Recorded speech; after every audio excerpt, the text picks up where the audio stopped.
the fact that AFSPA was partly removed from the China bordering parts of Arunachal, but not so from Manipur, the fact that you have that being attributed as the action of a central government, would that be something that voters in Manipur might hold against the Modi government right now?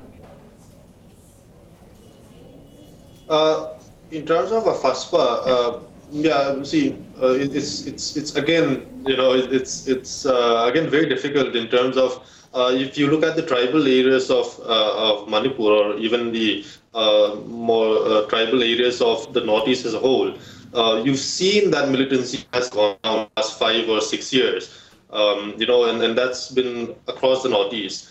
And you have seen less of clashes between security forces and locals, and also militants as well. So AFSPA is making less and less of an impact in the minds of voters, I feel.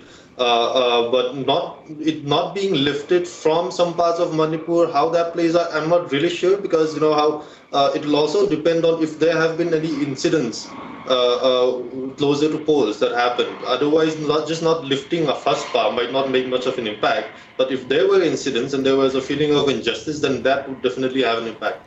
Okay, I'll tell you why that question was a double-ended one. First, about how the impressions of the Modi government are right now, because in the Congress manifesto there is a repeal proposed. Do you think that was proposed more with the Jammu and the Kashmir voter in mind, or that of the Northeast, Adam? Therefore the question.